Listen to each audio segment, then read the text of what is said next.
Hi everyone! Today I will be doing some urban sketching on mixed media paper. The drawing pad I'm using is by Studio Series and it's 8 by 10 inches. This is on 128-pound paper. So for my reference photo, I went on Pinterest and I searched for Victorian houses.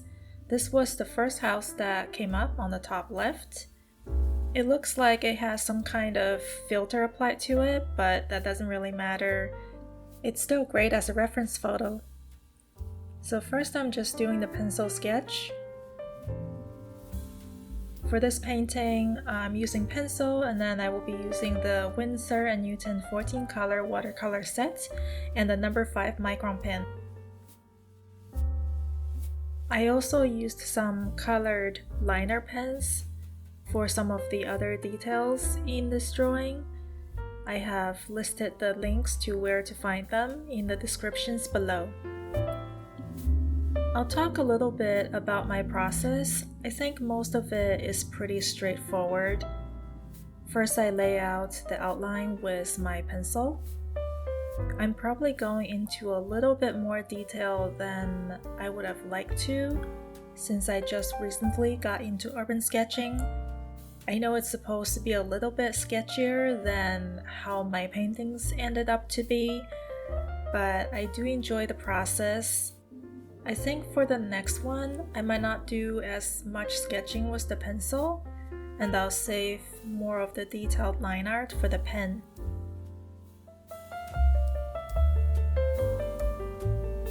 So after the pencil sketch is done, I'm just going over the lines with the micron pen. I'm using a number 5 micron pen here. A lot of the additional details are being added in here, so you might not see it in the pencil sketch, like these little bits of decoration under the roof, and the roof and brick patterns. All of those can be added on after the first and second layer of watercolor has been applied as well. I actually mix it up a little bit.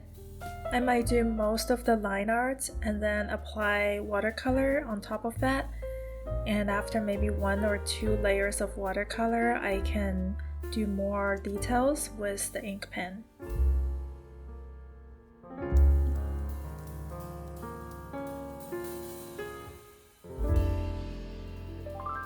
If you would like me to sketch your house, feel free to leave a comment below, or if you don't want to leave a public comment, feel free to send me a message on my Facebook page. I do read those. I will be taking these requests from the month of August through September in 2022. This is just for the video upload of my process of creating the drawing. There will not be any originals sent out.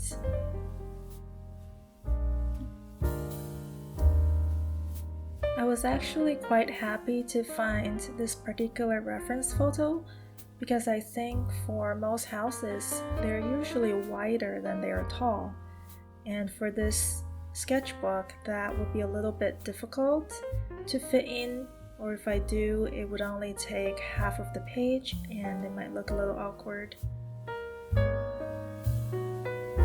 Since it's a reference photo, I don't have to draw it exactly the way this house is, so I did decide to omit the handrails in the front, and I changed the way the chimney looks a little bit, along with a few other things.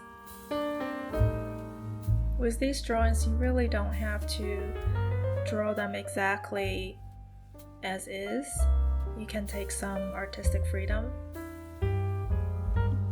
especially if it's just a practice drawing.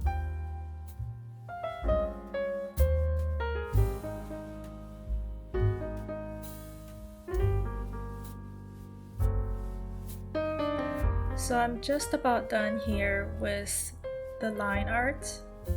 I can of course always come back to add a little more.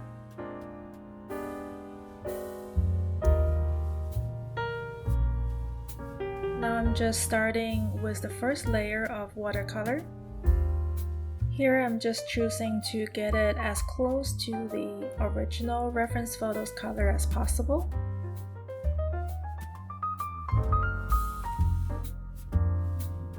Now we're doing the first layer of the different colors. For the very first layer, don't worry about the shadows.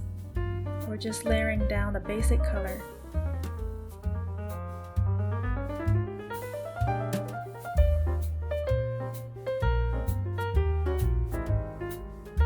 Now after the basic colors have been laid down, you can work on the details, including the shadows under the roof.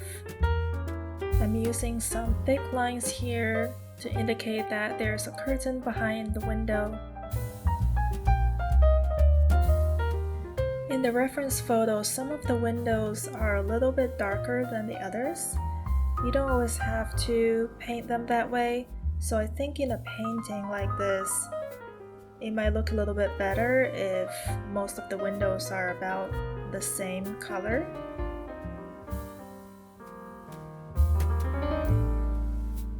So recently I have been listening to a lot of podcasts and audiobooks while I'm drawing.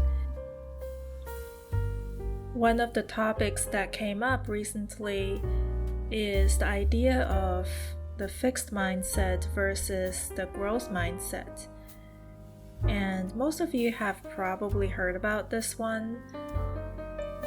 A fixed mindset, in short, is believing that what you're good at or bad at in life is fixed and unchangeable. For example, when you say things like, I'm just not good at math, or I'm just not good with people, but I'm great at baking. The truth is, you are not always great at baking.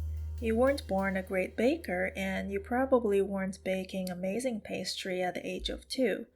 The most likely scenario is that at some point, something sparked your interest in baking and you wanted to try it, and you continue to do it because it's enjoyable, and at the end of the process, you've got some pastry to eat.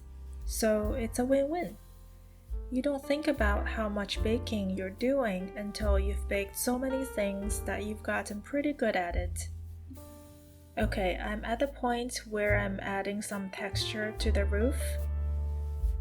Now we're not going into too much details since it is supposed to be more or less a sketch and not completely realistic. We're just going to be doing some squiggles over here to represent the shingles on the roof.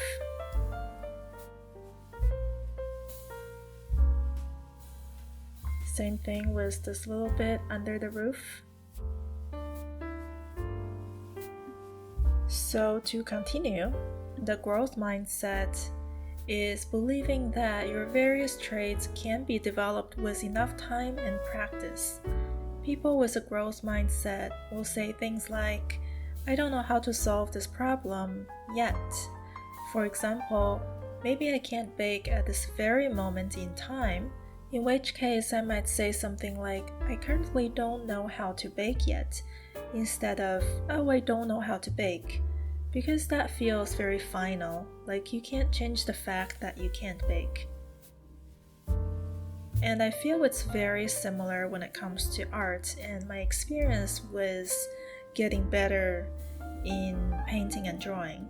When I first started doing urban sketching, they didn't always come out how I wanted them to, and honestly, they still don't exactly, but that's okay. Sometimes perfectionism is the enemy of progress.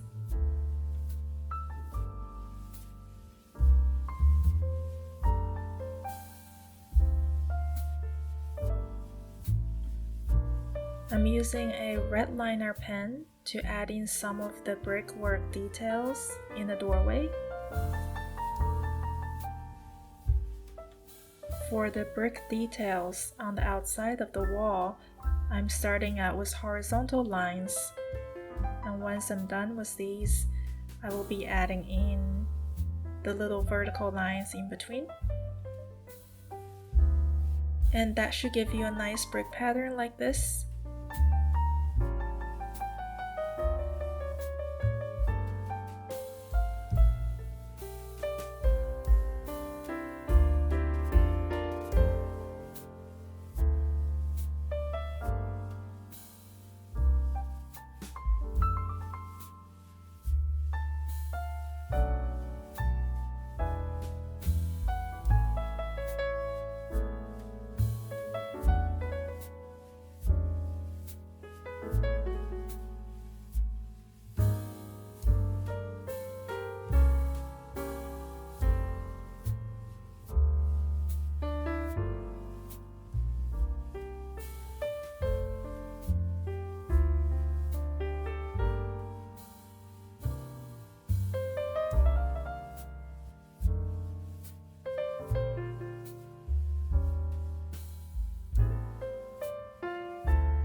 If you enjoyed this video, please consider subscribing to this channel. It lets me know that my work is providing value to people, and it makes it possible for me to spend more time on future videos.